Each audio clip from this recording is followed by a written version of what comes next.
ঘুটঘুটে অন্ধকার ঘর, কিচ্ছু দেখা যাচ্ছে না। আর তার মধ্যে চারিদিকে চাপ চাপ ঘন কালো ধোঁয়ায় ঢেকে গেছে। আর সেই কালো ধোঁয়া ক্রমশ গ্রাস করছে স্মিতাকে।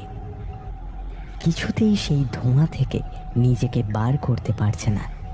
ও ছুটছে, চিৎকার করছে, কিন্তু ওই বদ্ধ ঘর থেকে কিছুতেই বেরোতে পারছে না।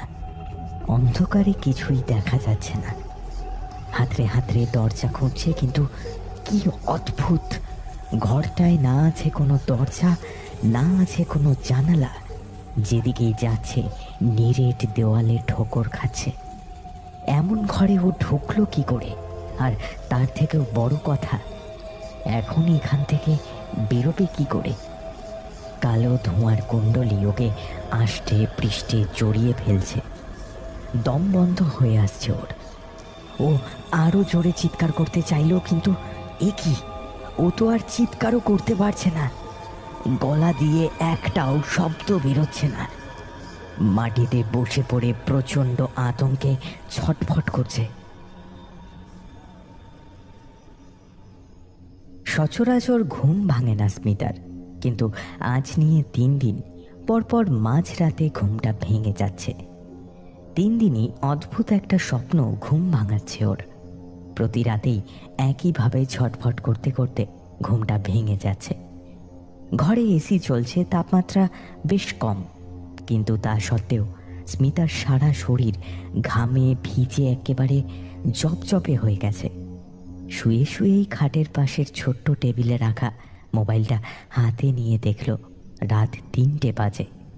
পরপর 3 দিন একই ঘটনা ঘটল, এবং সেটা একই সময়। যেমন একটা অস্বস্তি হচ্ছে ওর। একটু স্বাভাবিক হওয়ার পর চারপাশে তাকিয়ে দেখল সবই স্বাভাবিক রয়েছে। পাশে সন্দীপ অঘরে ঘুমোচ্ছে। ও চোখ বন্ধ করে আবার ঘুমানোর চেষ্টা করল, কিন্তু চোখ বন্ধ করলেই স্বপ্নে দেখা সেই ঘরটা বারবার চোখের সামনে ভেসে উঠছে। না, এভাবে শুয়ে থাকলে আর ঘুম আসবে না। একটু জল খাওয়া দরকার। গলাটা শুকিয়ে কাঠ হয়ে গেছে। খাটের পাশের টেবিলে রাখা জলের বোতলটা হাতে নিয়ে দেখল জল শেষ হয়ে গেছে। কি আর করে, স্মিতা খাট থেকে নেমে ড্রয়িং রুমে জল খেতে গেল। জল খেতে খেতে অনেক কিছুই মাথায় ঘুরছিল। ড্রয়িং রুম থেকে বেডরুমের দিকে তাকালো স্মিতা। হালকা নীল রঙের লাইট ল্যাম্পের আলোয় ঘরটা মায়াবী লাগছে। রোজ রোজ এই অদ্ভুত স্বপ্নটার মানে কি, সেটা স্মিতা কিছুতেই বুঝতে পারছে না। আগে তো কখনো এমন হয়নি। যাই হোক, এখন আর এসব ভাববে না। জল খেয়ে ঘরে ফিরে এসে খাটের দিকে পা বাড়ায় স্মিতা। নাইট ল্যাম্পের মৃদু আলোয় হঠাৎ চোখে পড়ে কয়েকদিন আগে কেনা ড্রেসিং টেবিলের আয়নাটার উপর। নতুন কিনলেও আসলে ড্রেসিং টেবিলটা একেবারে নতুন নয়। ফার্নিচারের দোকানে এর আগে কেউ বিক্রি করে গেছে। কারুকার্য দেখে মুগ্ধ হয়ে এটাই কিনতে চায় স্মিতা। এখনকার দিনে ফার্নিচারের ওপর এই ধরনের কারুকাজ দেখতে পাওয়া যায় না খুব একটা। পুরনো আমলের ডিজাইন করা ড্রেসিং টেবিলটা কিন্তু খুব পুরনো দিনের নয়, দামও খুব কম। ওর বর সন্দীপের অবশ্য এটা খুব একটা পছন্দ নয়। ও নিউ ফ্যাশনের জিনিসই পছন্দ করে, তাই অনেকবার স্মিতাকে নতুন একটা ড্রেসিং টেবিল পছন্দ করতে বলেছিল। এই আদিকালের পুরনো ডিজাইনটা তোমার পছন্দ হলো? এখন এসব চলে না। চলে না মানে কি? এইসব সুন্দর ডিজাইনের ভ্যালু কত জানো? এইসব তো এখন চট করে পাওয়াই যায় না। আমার কিন্তু এটা খুব একটা পছন্দ হচ্ছে না। এত সুন্দর সুন্দর ড্রেসিং টেবিল রয়েছে, দেখো না, এই ভারী জিনিসটা কেনার দরকার নেই। কিন্তু স্মিতা শোনে না। ওর এটাই পছন্দ। ও আবদারের সুরে বলেছিল, না, আমার অন্যগুলো পছন্দ হচ্ছে না, এটা নিই না। আচ্ছা ঠিক আছে, এটাই নাও। সন্দীপ আর বেশি কিছু বলে না। ড্রেসিং টেবিল মেয়েদেরই জিনিস, তাই আসল মানুষের পছন্দ হলেই হলো। আর তাছাড়া স্মিতা খুশি থাকলেই সন্দীপ খুশি হয়। সারাটা দিন ও কাজের চাপে স্মিতাকে একটুও সময় দিতে পারে না, তাই ও যা পছন্দ করে তাই কিনুক। টাকা মিটিয়ে দুজনে বাড়ি চলে আসে। সেদিনই বিকেলে দোকান থেকে ড্রেসিং টেবিলটা ডেলিভারি দিয়েছিল। স্মিতা তো ভীষণ খুশি হয়েছিল। নিজের মনের মতন করে ড্রেসিং টেবিলটা সাজিয়েছিল। বড়সড় ভারী চেহারার ড্রেসিং টেবিলের আয়নাটাও যথেষ্ট বড়, আর ওই আয়নাটাই স্মিতার সব থেকে প্রিয়। আজ এই মাঝরাতে সেই আয়নার দিকে তাকিয়ে সভয়ে চিৎকার করে ওঠে স্মিতা। কি দেখছে ও? কি করে সম্ভব?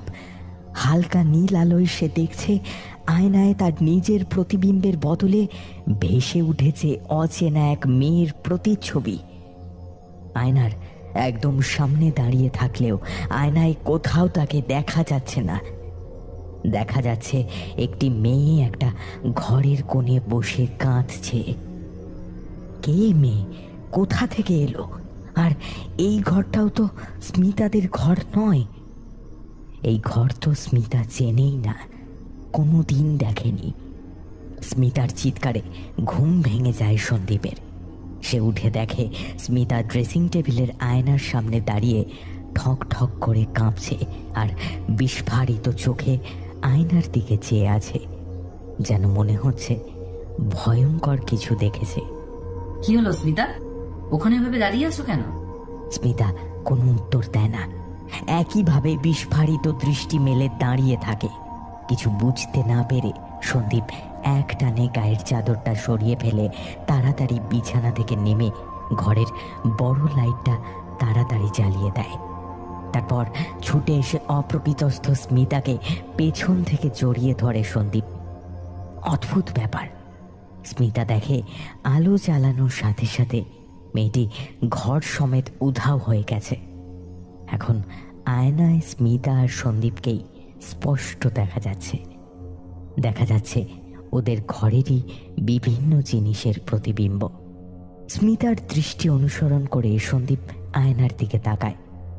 না, ভয় পাওয়ার মতো কিছুই তো নেই, সবই তো স্বাভাবিক। তাহলে স্মিতা কি দেখে ভয় পেল? ও তো এখনো কাঁপছে। স্মিতাকে জিজ্ঞেস করে সন্দীপ, কি হয়েছে? চিৎকার করলে কেন? কিছু দেখে ভয় পেয়েছ? ওইখানে।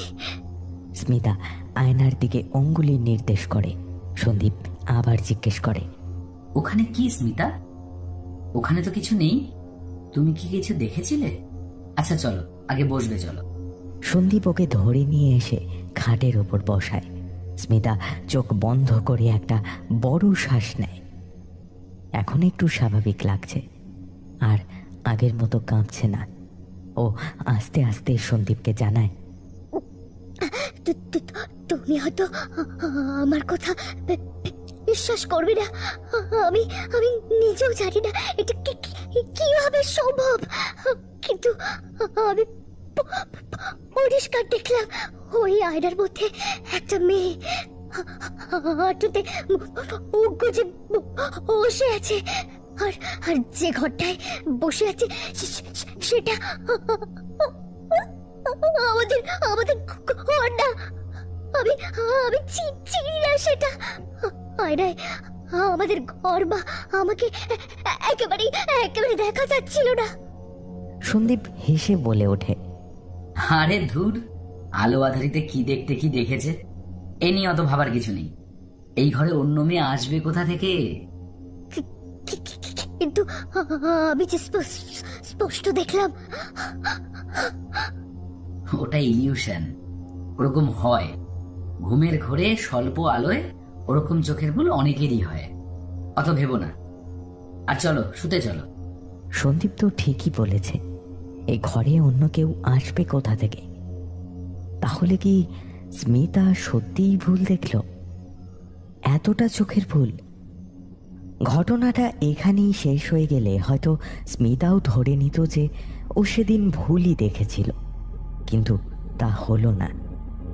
প্রত্যেক রাতে নিয়ম মেনে ওই অদ্ভুত স্বপ্ন দেখে ঘুম ভাঙলেও ও আর ভুল করেও জল খেতে ওঠে না। তাই রাতের বেলা স্মিতাকে আর আয়নার মধ্যে অন্য কিছু দেখতে হয় না। যতই মনকে বোঝাক যে ও সেদিন ভুল দেখেছিল, সেদিনের ঘটনাটা ও ভুলতে পারে না। একটা আতঙ্ক ওকে ঘিরেই থাকে। আর তাছাড়া প্রত্যেক রাতের ওই একই স্বপ্ন দেখার কোনো মানেও ও খুঁজে পায় না। স্বপ্নের কথা শুনে সন্দীপ বলেছে, তুমি সব সময় ওই দিনটার কথা ভাবো, তাই এসব ভুলভাল স্বপ্ন দেখো। তুমি এখনো ওটা মাথা থেকে বার করতে পারোনি। কিন্তু আমি তো ওই রাতের ঘটনার আগে থেকেই স্বপ্নটা দেখছি। সারাদিন একা একা থাকো, নিশ্চয়ই হরর মুভি দেখো, আর নয়তো বই পড়ো। এই জন্যই এই অবস্থা। তোমাকে আগেই বলেছিলাম ওসব বেশি দেখো না। স্মিতা আর কোনো কথা বলে না। হ্যাঁ, এটা ঠিক একসময় ভূতের গল্পের পোকা ছিল।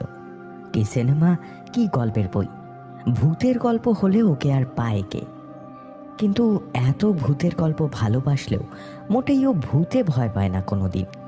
তাহলে এখন হঠাৎ করে এমন হচ্ছে কেন? আর তাছাড়া সেদিনের পর থেকে ও একবারও ভূতের বইও ছোঁয়নি, আর সিনেমাও দেখেনি। তাও সেই একই স্বপ্ন প্রতি রাতে ওর ঘুমের মধ্যে এসে হানা দেয়। যাই হোক, ও ঠিক করে নিয়েছিল যাই ঘটে যাক না কেন, রাতে ও কিছুতেই আর বিছানা থেকে নামবে না। তাই প্রতি রাতে ওই একই স্বপ্ন দেখে ঘুম ভাঙলেও স্মিতা চোখ বন্ধ করেই শুয়ে থাকে, আর তারপর এক সময় আবার ঘুমিয়ে পড়ে। তাই বেশ কিছুদিন ওই স্বপ্নটুকু ছাড়া আর কোনো সমস্যাই হলো না। রাতে আয়নাতে আর কারোর মুখোমুখি হতে হয়নি স্মিতাকে। আর তাই বোধ হয় আয়নাটা এবার গভীর রাতে নয়, দিনের অন্য সময়তেও তার মায়াবী খেলা দেখাতে শুরু করলো।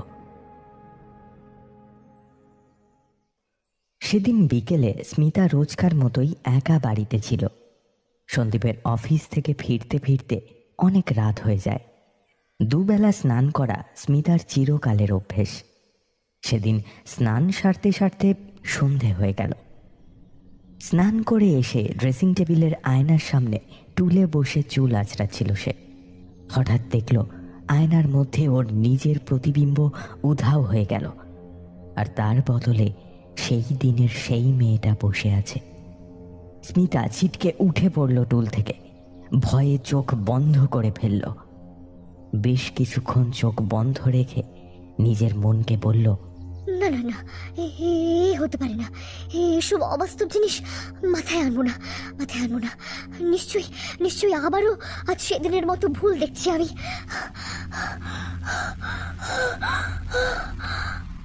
নিজেকে একটু শান্ত করে ধীরে ধীরে স্মিতা আবার চোখ মেলে তাকালো।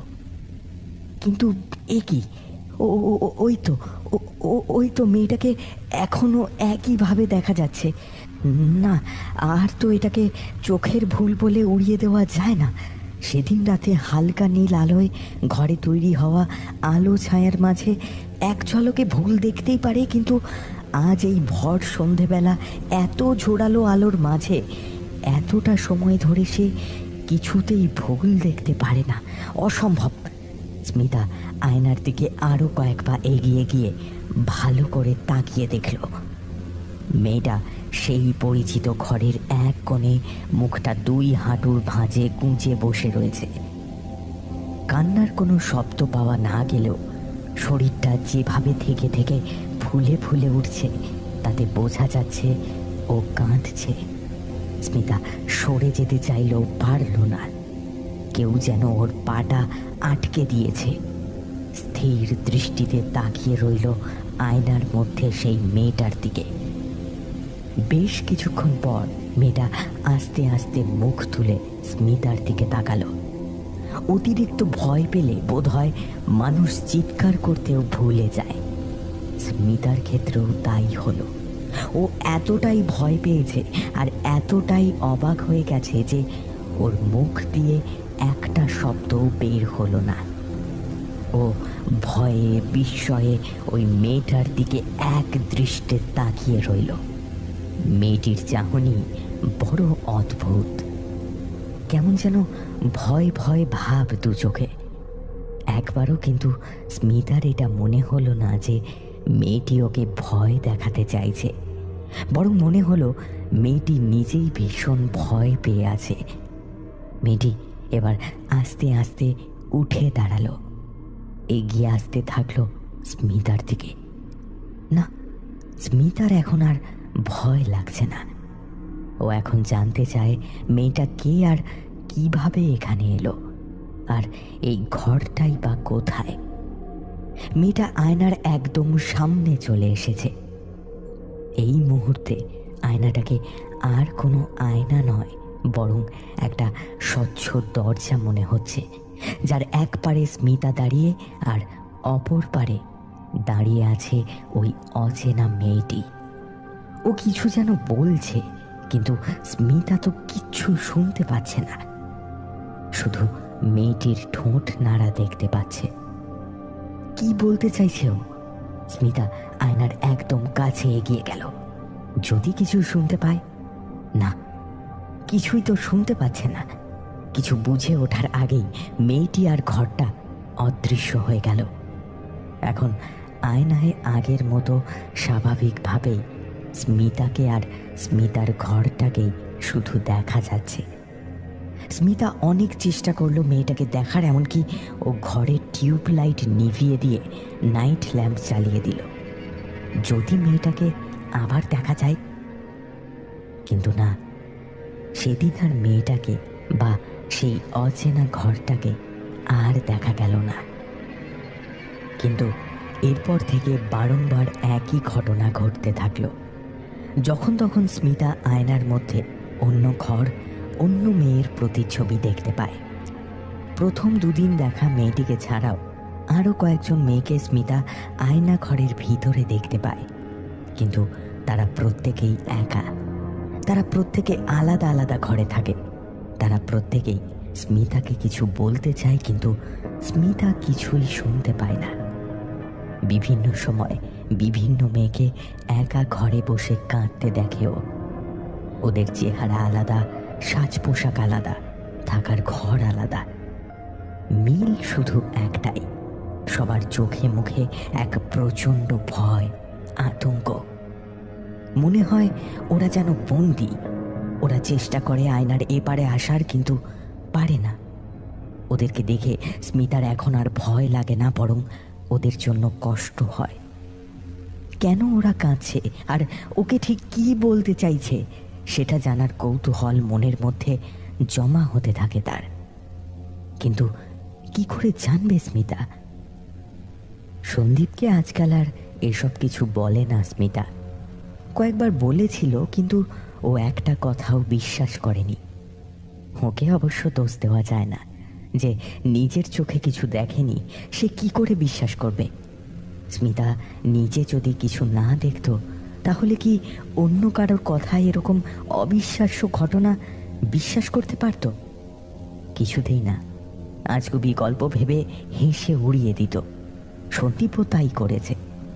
কিন্তু সেই আজগুবি গল্প যে স্মিতার নিত্যদিনের সঙ্গী হয়ে উঠছে তাও জানে না। সন্দীপ বলে, একা একা থাকতে থাকতে নাকি স্মিতার মানসিক সমস্যা দেখা দিয়েছে। একজন সাইকিয়াট্রিস্টের কাছেও নিয়ে গিয়েছিল। তিনি অনেকক্ষণ ধরে স্মিতার সঙ্গে কথা বলে ওর মানসিক সমস্যা বোঝার চেষ্টা করেছেন, কিন্তু স্মিতা বুঝতে পারে এর কোনো চিকিৎসা নেই। পৃথিবীর কোনো সাইকিয়াট্রিস্টই ওর এই সমস্যার সমাধান করতে পারবে না, এটা নিশ্চিত। আয়নাটার প্রতি এক অমোঘ টান অনুভব করে ও। আজকাল সন্দীপ না থাকলে সারাদিন আয়নাটার সামনে বসে থাকে নাওয়া খাওয়া ভুলে। মনে হয় যেন আয়নাটা তাকে নিজের ভিতর টেনে নিতে চাইছে, কিন্তু কিছুতেই আয়নাটার প্রতি টানটা অস্বীকার করতে পারে না। ওর খুব জানতে ইচ্ছা করে ওই মেয়েগুলোর কাহিনী, শুনতে ইচ্ছা করে ওদের বলতে চাওয়া কথাগুলো। ওর মাঝে মাঝে মনে হয় আয়নাটা আসলে একটা দরজা, যার দুপাশের জগৎ আলাদা। এই জগতে স্মিতা আর ওই জগতের ওই মেয়েগুলো দুজনেই চায় এই দরজাটা খুলে ফেলতে, একে অপরের জগতে প্রবেশ করতে, কিন্তু কিছুতেই পারে না। স্মিতার মনে হয় আয়নার ওপাশেই রয়েছে ওর সব প্রশ্নের উত্তর, আর ওপারে সেই জগৎ বারবার ওকে হাতছানি দিয়ে ডাকে। একবার ওপারে যেতে পারলেই সব রহস্যের সমাধান হবে। কিন্তু মেয়েগুলো কেন বারবার হাত নেড়ে মানা করে? কি মানা করে? হাতের ইশারায় বারবার তাকে দূরে সরে যেতে বলে। কেন? ওরা কি তাহলে চায় না স্মিতা ওদের জগতে প্রবেশ করুক? কিন্তু ওরা নিজেরা তো এই জগতে আসতে চায়, বারবার হাত দিয়ে চেষ্টা করে আয়নাটা ঠেলে খুলে ফেলতে। তাহলে স্মিতাকে বারণ করে কেন? মেয়েগুলো যতই বারণ করুক, স্মিতাকে ওপারে যেতেই হবে, যে করেই হোক।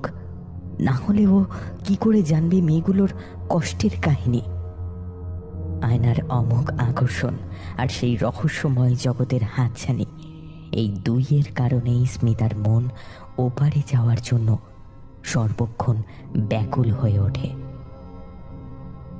একদিন অফিস থেকে ফিরে সন্দীপ অনেকবার বেল বাজালো, কিন্তু কেউ দরজা খুলল না। দরজা ভেতর থেকেই লক করা ছিল। দরজা খুলছে না দেখে শেষ পর্যন্ত দরজা ভেঙে ভেতরে ঢুকতে হলো সন্দীপকে। ভেতরে ঢুকে দেখল বাড়ি পুরো ফাঁকা, কোথাও স্মিতা নেই।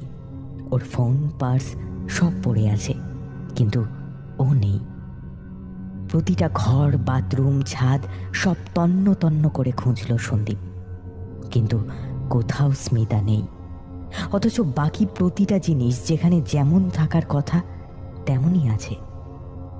আশ্চর্য, বদ্ধ দরজার ভেতর থেকে একটা মেয়ে এভাবে উধাও হয়ে গেল কি করে? চেনা পরিচিত সবাইকে ফোন করে খোঁজ নিল, না, কোথাও যায়নি স্মিতা। এমনকি কোথায় যেতে পারে সেই সম্পর্কেও কাউকে কিচ্ছু জানায়নি। থানা পুলিশ করেও কোনো খবর পাওয়া গেল না। একটা মেয়ে যেন হাওয়ায় মিলিয়ে গেল পুরোপুরি।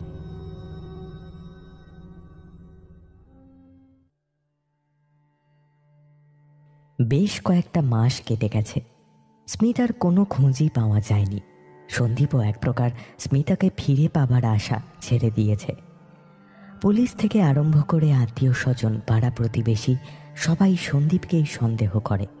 যদিও পুলিশ উপযুক্ত প্রমাণের অভাবে ওকে গ্রেফতার করেনি ঠিকই, কিন্তু মৌখিকভাবে সে কথা বলেছে। যখন তখন ডেকে পাঠিয়ে ঘন্টার পর ঘন্টা প্রশ্নবাণে জর্জরিত করেছে। আত্মীয় স্বজন, প্রতিবেশীরা সান্ত্বনা দেবার নাম করে বাড়ি বয়ে এসে আকারে ইঙ্গিতে ওদের সন্দেহের কথা বুঝিয়েছে। এমনকি সন্দীপের অফিসের সবাই ওর দিকে কেমন একটা দৃষ্টিতে দেখে। একেই স্মিতার এই অদ্ভুত অন্তর্ধান, তার উপর এই রকম মানসিক অত্যাচার, সব মিলিয়ে সন্দীপ ক্রমশ মানসিক অবসাদে চলে গেছে। কাউকে ও দোষ দেয় না। বন্ধ ঘরের মধ্যে থেকে কারোর উধাও হয়ে যাওয়ার কথা কেন কেউ বিশ্বাস করবে? ও তো নিজেই এখনো বিশ্বাস করতে পারে না। সেদিন সন্দীপ অফিস যায়নি। শরীর মন কোনোটাই ভালো ছিল না। বসে বসে খবরের কাগজের পাতাগুলো এলোমেলোভাবে উল্টে যাচ্ছে, কিছুই পড়ছে না। এমন সময় ফোনটা বাজল। হাতে নিয়ে দেখল থানা থেকে ফোন এসেছে। উফ, আবার নিশ্চয়ই সেই একই প্রশ্ন করবে। কাজের তো কিছুই করতে পারলো না এরা। একটু বিরক্তি নিয়েই ফোনটা ধরলো।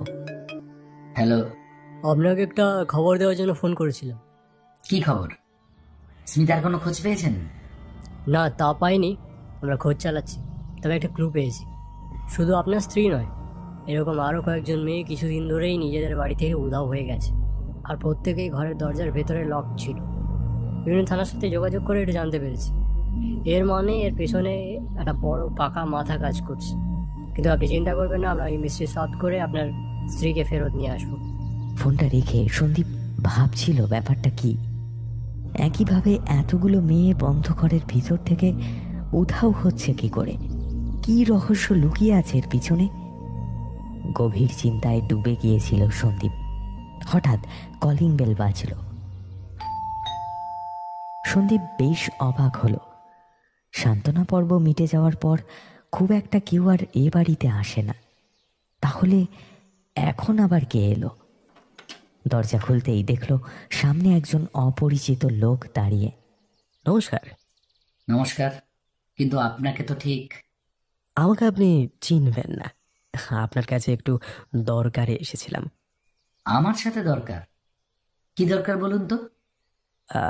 ভেতরে গিয়ে কথা বলতে পারি? হ্যাঁ, আসুন।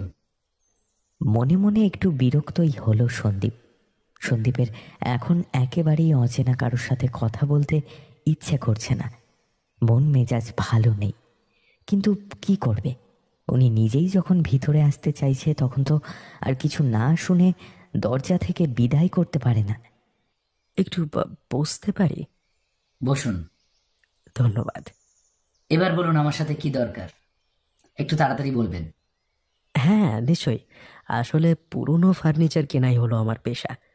তো আমি শুনলাম আপনার কাছে কিছু পুরনো জিনিস আছে, আর আপনি নাকি সেগুলো বিক্রি করে দিতে চান। লোক খুঁজছেন বেচার জন্য? সন্দীপ তো একেবারে আকাশ থেকে পড়ল। ও তো কাউকে এরকম কিছু বলেনি, আর বলবেই বা কি? ওর বাড়িতে তো সবই নতুন জিনিস, পুরনো জিনিস আসবে কোথা থেকে? ও অবাক হয়ে জিজ্ঞাসা করল, আমার কাছে পুরনো ফার্নিচার? এটা আপনাকে কে বলল? আমার দোকানে একজন এসেছিল, তার নাম তো আমি জানি না। আপনার নাম করে বলল তিনি পাঠিয়েছেন, মানে আপনি পাঠিয়েছেন আর কি। তারপর একটা চিরকুটে আপনার নাম আর ঠিকানা লিখে দিয়ে গেল। এই দেখুন। এই বলে একটা ছোট্ট কাগজ সন্দীপের হাতে ধরিয়ে দিল। সন্দীপ দেখল সত্যি সত্যি তাতে তার বাড়ির ঠিকানাই লেখা রয়েছে, কিন্তু সন্দীপের কাছে তো বিক্রি করার মতো কিছুই নেই। হ্যাঁ, এটা তো আমারই বাড়ির ঠিকানা, কিন্তু আমি তো এরকম কাউকে আর পাঠাবই বা কেন? আমার কাছে তো বিক্রি করার মতো কোনো জিনিসই নেই। আমার মনে হয় কেউ মজা করেছে। আমার খারাপ লাগছে, আপনি অযথা কষ্ট করে এলেন। সে আর কি করা যাবে বলুন, এমন মজা কেন যে কেউ করলো। আচ্ছা, আপনার কাছে পুরোনো দিনের কি কিছুই নেই? মানে এলাম যখন একবারে খালি হাতে ফিরে যাব, তাই বলছিলাম আর কি। না, আমার কাছে সত্যিই সেরকম কিছু নেই। আচ্ছা, ঠিক আছে, আমি তাহলে এখন চলি। লোকটি উঠে দাঁড়িয়ে দরজার দিকেই যাচ্ছিল, হঠাৎ সন্দীপের মনে পড়ল ড্রেসিং টেবিলটার কথা। স্মিতার প্রিয় ড্রেসিং টেবিলটাকে ইদানিং সন্দীপের অভিশপ্ত মনে হয়। ওটা আসার পরই তো এমন সব হলো। প্রথমে স্মিতার মানসিক সমস্যা শুরু হলো, আর শেষে একেবারে উধাও হয়ে গেল। সব কিছুর জন্য ওটাকেই দায়ী মনে করে সন্দীপ। তাই ঠিক করলো লোকটা যখন এসেইছে তাকে খালি হাতে ফেরাবে না, ওই ড্রেসিং টেবিলটাই বিক্রি করে দেবে। আচ্ছা শুনুন, কিছু বলবেন? যদিও আমি কাউকে আপনার দোকানে পাঠাইনি, কিন্তু আমার এইমাত্র মনে পড়ল আমার বাড়িতে একটা জিনিস বিক্রি করার মতন আছে, একটা ড্রেসিং টেবিল। তবে জিনিসটা খুব একটা পুরনো নয়, শুধু ওর কারুকার্যগুলো পুরনো দিনের মতন। আপনি দেখুন আপনার পছন্দ হয় কিনা। নিশ্চয়ই নিশ্চয়ই, চলুন চলুন চলুন চলুন, দেখি দেখি দেখি। ড্রেসিং টেবিলটা একবার দেখেই লোকটির ভীষণ পছন্দ হয়ে গেল এবং তখনই অ্যাডভান্স করে দিল, আর বলে গেল বিকেলের দিকে দোকান থেকে ছেলে পাঠাবে ড্রেসিং টেবিলটা নিয়ে যাওয়ার জন্য, আর তখনই বাকি টাকাটাও পাঠিয়ে দেবে।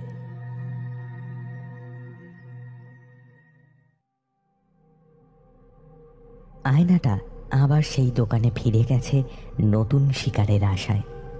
স্মিতা এখন আয়নার ওপারের সব রহস্য জেনে গেছে। ও জানে ওই অন্য মেয়েগুলোর মতো ও নিজেও এখন এক জাদুকরের মায়াবী আয়নায় বন্দী হয়েছে। সেও এখন সারাদিন ঘরে বসে কাঁদে।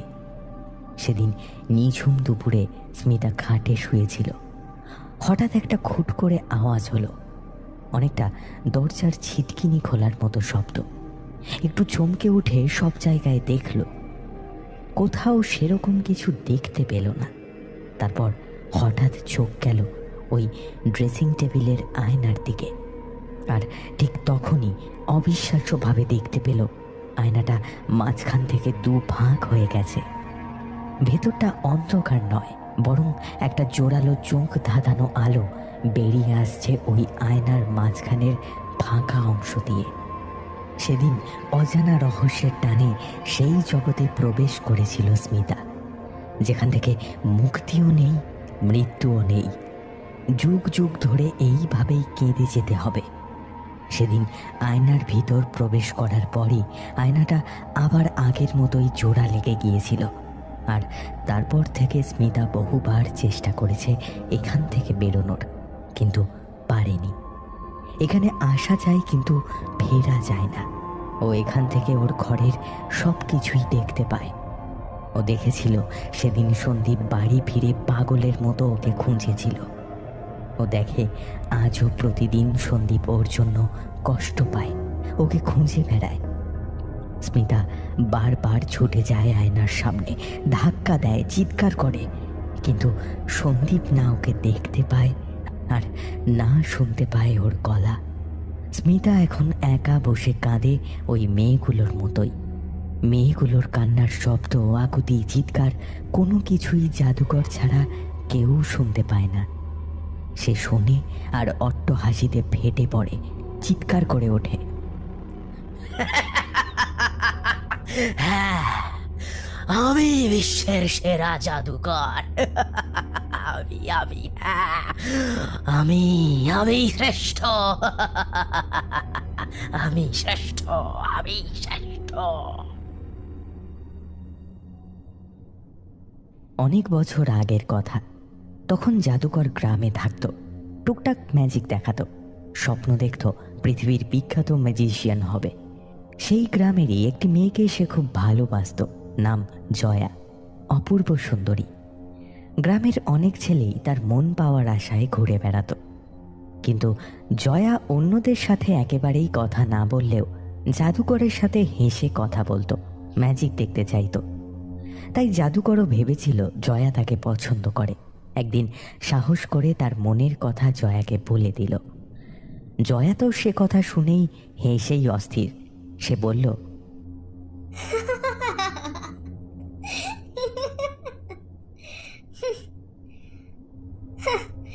ওই ছেলে ভোলানো জাদু দেখিয়ে তুমি আমার মন পাবে ভেবেছো? কি যোগ্যতা আছে তোমার যে আমার মতো সুন্দরী মেয়েকে বিয়ে করবে তুমি? হ্যাঁ, এসব অদ্ভুত ভাবনা তোমার মনে এলো কি করে? হ্যাঁ, যাও যাও, আমার কথা ভুলে নিম পুকুরের মাঠে বাচ্চাগুলোকে গিয়ে জাদু দেখাও, যাও। মানে সত্যি। সেদিনের সেই অপমানের পর আর কোনোদিন সে জয়ার সাথে কথা বলেনি। কিন্তু জয়া আর ওর বন্ধুরা ওকে দেখলেই হাসাহাসি করত, কান মাথা গরম হয়ে যেত, কিন্তু মুখ বুজে সব সহ্য করত। তারপর একদিন এই শহরেরই এক বড় বাড়িতে বউ হয়ে এসেছিল জয়া। পেরিয়ে গিয়েছিল বেশ কয়েক বছর। গ্রাম ছেড়ে দূর দূরান্তে পাগলের মতো ঘুরে বেড়াতো সেই জাদুকর। উদ্দেশ্য তার একটাই, তাকে এমন এক জাদু শিখতে হবে যা শুধুই চোখের ভুল নয়, যে জাদু এর আগে কেউ দেখায়নি। কঠোর অধ্যাবসায়ে একদিন সে সফল হলো, আয়ত্ত করল সম্পূর্ণ নতুন এক জাদু। তারপর সে এলো এই শহরে। সে একদিন খুব ভালোবেসেছিল জয়াকে, আর তাই জয়াই প্রথম বন্দী হয়েছিল এই আয়নায়, ছেলে ভোলানো নয়, আসল জাদুর ছোঁয়ায়। আর এখন জাদুকর তার আসল সেই জাদুর নেশায় শহরের একের পর এক সুন্দরী মেয়েকে বন্দি করে চলেছে তার মায়াবী আয়নায়। সুন্দরী মেয়েদের সে ঘৃণা করে।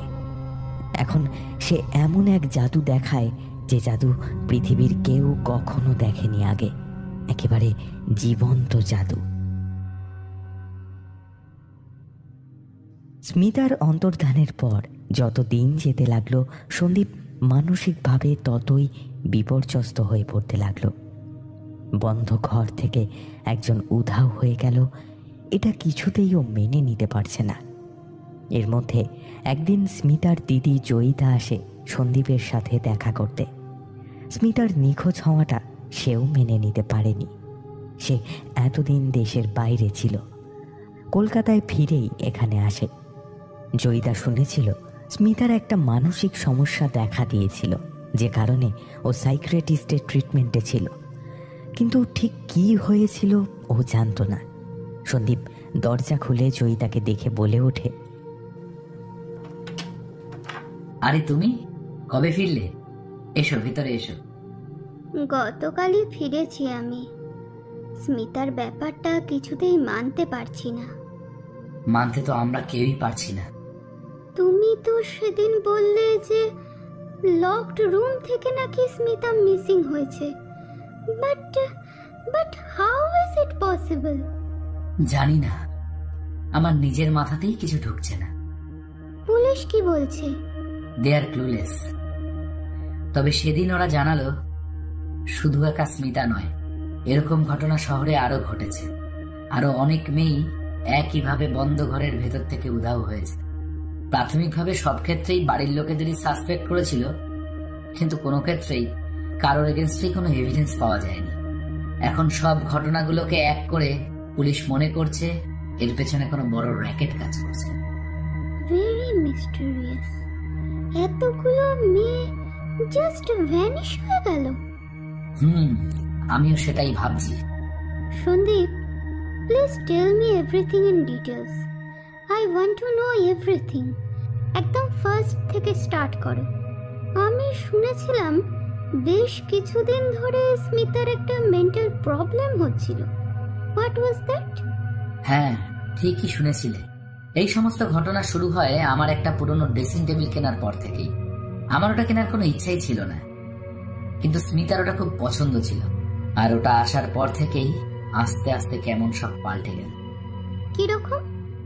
সন্দীপ এরপর পুরো ঘটনা জয়িতাকে খুলে বলে। সেই প্রথম যেদিন স্মিতা মাঝরাতে ভয় পেয়েছিল, সেদিন থেকে শুরু করে ক্রমশ স্মিতার পরিবর্তন ও শেষে এই নিখোঁজ হয়ে যাওয়া, সবটাই বলল। জয়িতা সব শুনিয়ে বেশ কিছুক্ষণ চুপ করে বসে রইল। তারপর বলল, কেন জানি না আমার মনে হচ্ছে ওই মিররটার মধ্যে কোনো একটা ব্যাপার তো ডেফিনেটলি ছিল।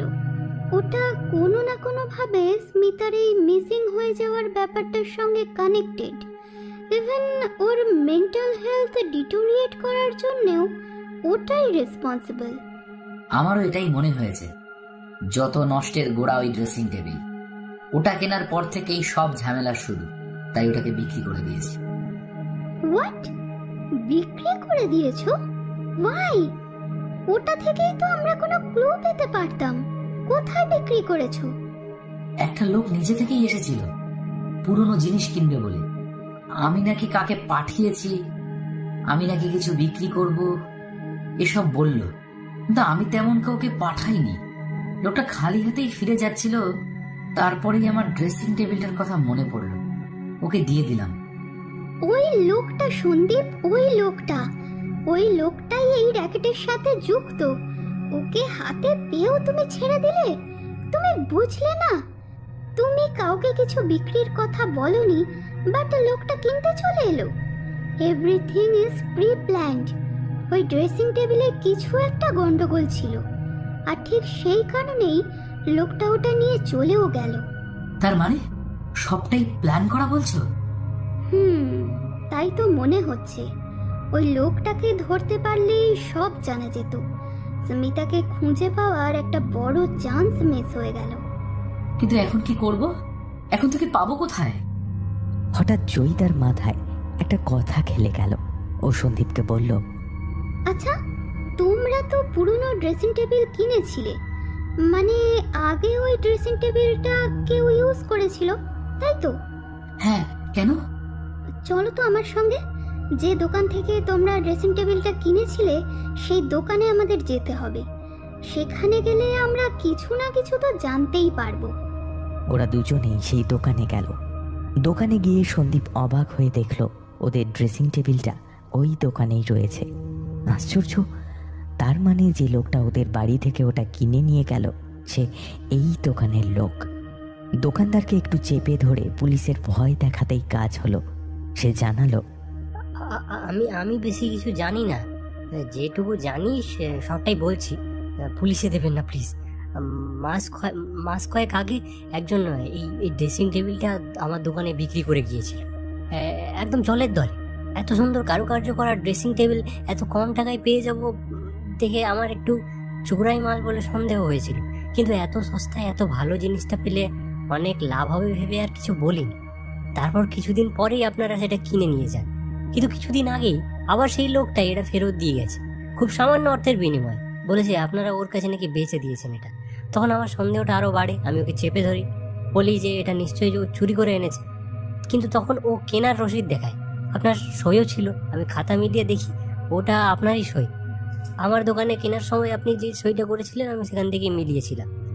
তাই আর কিছু বলি না, এর বেশি আমি কিছু জানি না, বিশ্বাস করুন আমি কিছু জানি না। জয়িতা আর সন্দীপ দুজনেই নিশ্চিতভাবে বুঝতে পারে এই ড্রেসিং টেবিলটাই স্মিতার অন্তর্ধানের আসল কারণ, কিন্তু কিভাবে তাকে ফিরে পাবে তা বুঝতে পারে না। সন্দীপ জয়িতাকে বলল, চলো পুলিশকে গিয়ে সবটা বলি। সেটা তো বলতেই পারি, কিন্তু কি বলবো? একটা ড্রেসিং টেবিলের জন্য স্মিতা বন্ধ ঘরের ভেতর থেকে উধাও হয়ে গেছে। পুলিশ কি এমন কথা বিশ্বাস করবে? তাহলে কি আমরা চুপ করে বসে থাকবো, কিচ্ছু করবো না?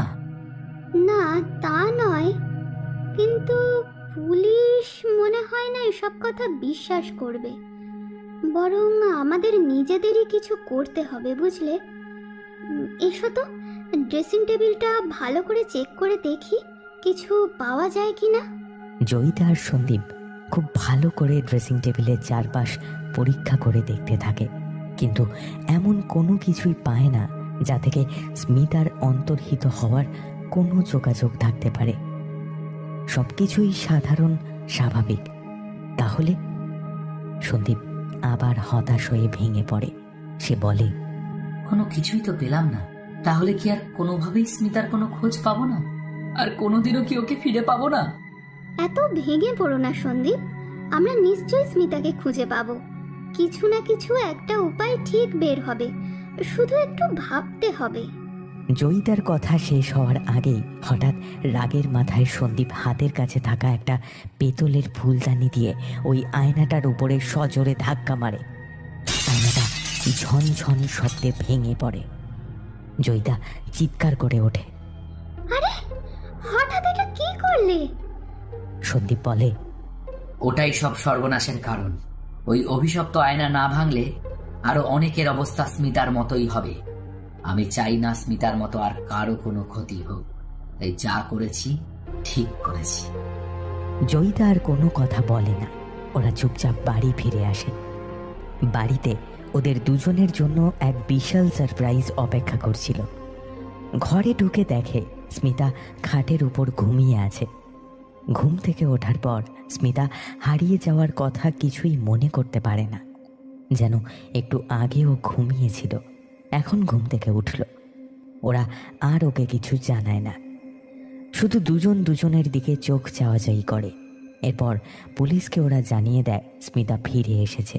তবে আসল কারণটা জয়িতা আর সন্দীপ বুঝতে পারে। ভাগ্যিস সন্দীপ রাগের মাথায় ওরকম একটা কাজ করে বসেছিল।